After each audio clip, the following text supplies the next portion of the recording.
গুৱাহাটীৰ যিখন দলং সেই দলংখন আমি ডিসেম্বৰ জানুৱাৰী মাহত নিৰ্মাণৰ কাম সম্পূৰ্ণ কৰাৰ বাবে প্ৰস্তুতি চলাই আছো।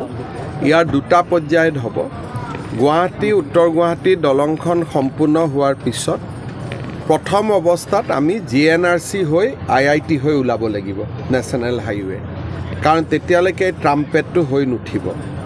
এই ট্ৰাম্পেটটো নিৰ্মাণ হৈ উঠিবৰ কাৰণে প্ৰায় মাৰ্চ এপ্ৰিল লাগিব, যিটো আমাৰ নেশ্যনেল হাইৱেৰ ওপৰত যিটো লুপবিলাক আমি বনাই আছোঁ। গতিকে প্ৰথম পৰ্যায় মাত্ৰ ব্ৰিজখন আৰু IIT গুৱাহাটী হৈ আমি অক্ষয় পাত্ৰ হৈ পেলাই গৌৰীপুৰ হৈ পেলাই আমি গুৱাহাটীত যাব পাৰিম। গতিকে সেই পৰ্চনটো আমি জানুৱাৰী ফেব্ৰুৱাৰীত আমাৰ হৈ যাব। কিন্তু যিটো গৌৰীপুৰ আৰু নেশ্যনেল হাইৱেৰ ওপৰত যিটো আমি ট্ৰাম্পেট বনাই আছোঁ সি মে' জুন হ'ব। গতিকে দুটা পৰ্যায়ত আমি ইয়াক মুকলি কৰিব পৰা হ'ম। ইয়াততো এতিয়াতো কাম প্ৰায় শেষ, মাত্ৰ জইনিংবিলাক লগাই আছে। নৱেম্বৰ মাহত আমি সকলোৱে খোজকাঢ়ি পাৰ হৈ যাম। মুকলি নহয়, মুকলিটো হ'ব সময় লাগিব। মুকলিৰ কাৰণে ছাইডত ৰিং বেৰিয়াৰ লগাব লাগিব, মুকলিৰ কাৰণে কাম থাকিব, কিন্তু আমি খোজকাঢ়ি যাব পাৰিম। আৰু জানুৱাৰীৰ 15 তাৰিখৰ আগতে আমি টাৰ্গেট ৰাখিছোঁ। নতুন দলং গুৱাহাটী উত্তৰ গুৱাহাটীটো সংলগ্ন হৈ যাব, কিন্তু উত্তৰ গুৱাহাটীৰ পৰা নেশ্যনেল হাইৱে সংলগ্ন সেই ছেকেণ্ড যিটো পাৰ্ট, সেই ছেকেণ্ড পাৰ্টটোৰ কাৰণে আৰু 2-3 মাহ লাগিব।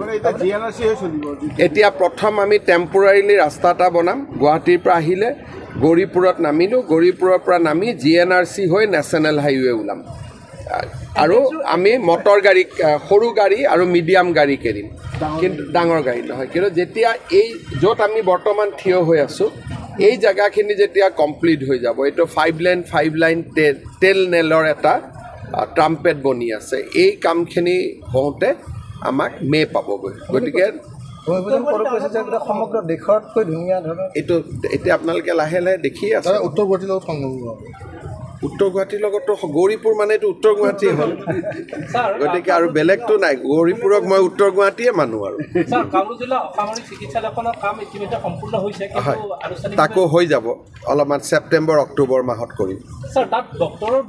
সেইকাৰণে ডক্তৰৰ অভাৱ অভিযোগ দূৰ কৰি আমি অক্টোবৰ নৱেম্বৰ মাহত ইয়াক উদ্বোধন কৰিম, যাতে উদ্বোধন কৰাৰ পিছত সমস্যা নাথাকে। সদায় থাকেই।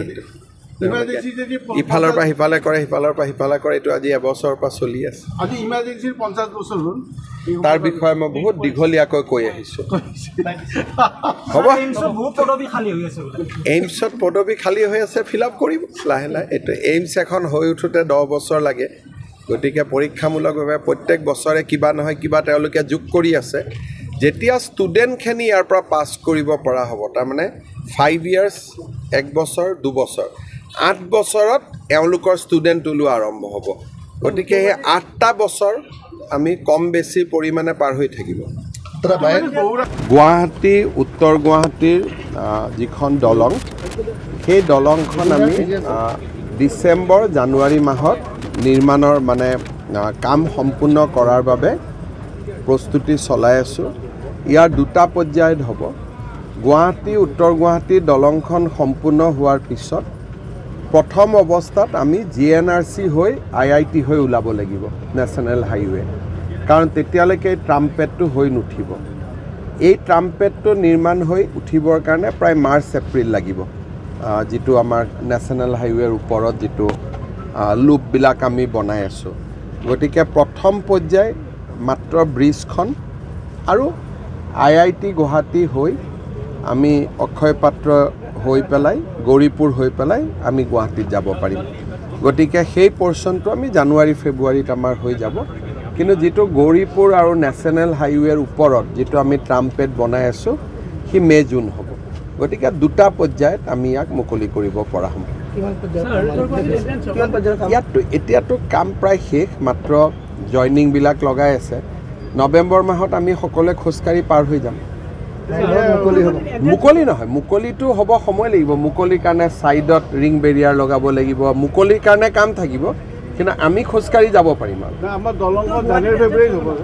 জানুৱাৰীৰ 15 তাৰিখৰ আগতে আমি টাৰ্গেট ৰাখিছোঁ নতুন দলং গুৱাহাটী উত্তৰ গুৱাহাটীটো সংলগ্ন হৈ যাব কিন্তু উত্তৰ গুৱাহাটীৰ পৰা নেশ্যনেল হাইৱে সংলগ্ন সেই ছেকেণ্ড যিটো পাৰ্ট সেই ছেকেণ্ড পাৰ্টটোৰ কাৰণে আৰু 2-3 মাহ লাগিব এতিয়া প্ৰথম আমি টেম্পৰাৰীলি ৰাস্তা এটা বনাম গুৱাহাটীৰ পৰা আহিলে গৌৰীপুৰত নামিলোঁ গৌৰীপুৰৰ পৰা নামি GNRC হৈ নেশ্যনেল হাইৱে ওলাম আৰু আমি মটৰ গাড়ী সৰু গাড়ী আৰু মিডিয়াম গাড়ী কেৰিম কিন্তু ডাঙৰ গাড়ী নহয় কিন্তু যেতিয়া এই য'ত আমি বৰ্তমান থিয় হৈ আছোঁ এই জেগাখিনি যেতিয়া কমপ্লিট হৈ যাব এইটো 5 লাইন তেল নেলৰ এটা ট্ৰাম্পেট বনি আছে এই কামখিনি হওঁতে আমাক মে পাবগৈ গতিকে সমগ্ৰ দেশতকৈ ধুনীয়া ধৰণে এইটো এতিয়া আপোনালোকে লাহে লাহে দেখি আছে উত্তৰ গুৱাহাটীৰ লগত সংলগ্ন উত্তৰ গুৱাহাটীৰ লগতো গৌৰীপুৰ মানে এইটো উত্তৰ গুৱাহাটীয়ে হ'ল গতিকে আৰু বেলেগটো নাই গৌৰীপুৰক মই উত্তৰ গুৱাহাটীয়ে মানো আৰু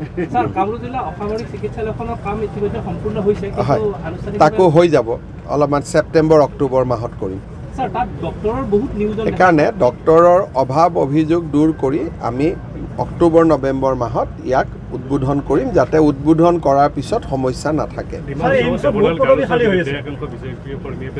সদায় থাকেই ইফালৰ পৰা সিফালে কৰে সিফালৰ পৰা সিফালে কৰে এইটো আজি এবছৰৰ পৰা চলি আছে আজি ইমাৰ্জেঞ্চিৰ 50 বছৰ হ'ল তাৰ বিষয়ে মই বহুত দীঘলীয়াকৈ কৈ আহিছোঁ হ'ব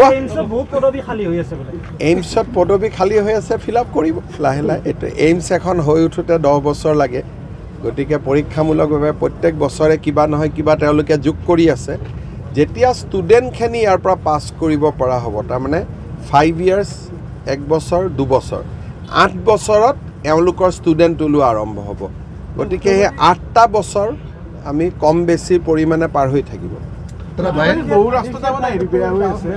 ৰাস্তাখিনিতো ঠিক কৰিব পাৰোঁ সমস্যাটো হৈছে পানীৰ আৰু গোটেই খালী মাটি চব নোহোৱা হৈ গ'ল সেইকাৰণে এতিয়া পানীৰো এতিয়া ওলাবৰ কাৰণে IIT এটা প্লেন দিছে ব্ৰিজখন কমপ্লিট হ'লে সেইটোত হাত দিম 20 জুলাইৰ শেষত ইনগ্ৰেশ্যন হ'ব স্যাৰ আৰেকটা ডাঙৰ কথাটো হৈছে যে যি সংলগ্ন ৰাস্তাবোৰ আছে ঘোঁৰাজানটো প্ৰায় বহু মানুহে আবদ্ধ কৰি ৰাখিছে কি কৰিব কক এইবিলাক হৈছে আমাৰ দাস কলিতা শৰ্মা বৰা মানুহ মই যদি তাত কিবা এটাও বুলডোজাৰ লগাওঁ লগে লগে লিখি দিব যে খিলঞ্জীয়াৰ ওপৰত হিমন্ত বিশ্ব শৰ্মাৰ অত্যাচাৰ সমস্যা মাৰোৱাৰীও আছে তাতে চবেই আছে তাত অসমীয়া মানুহো আছে গোটেই জানটোৰ কাষত আৰু মাৰোৱাৰীক বিক্ৰীও আমিয়ে কৰিছোঁ বেলেগে আহি বিক্ৰী কৰা নাই আৰু প্ৰথম এতিয়া যদি মই কিবা এটা কৰিব যাওঁ আপোনালোকে লিখা আৰম্ভ কৰিব গতিকে কথা পাতি বুজাবুজি কৰি কিবা কিবি কৰিব লাগিব ব্ৰিজৰ কামটো শেষ হ'ব দিয়ক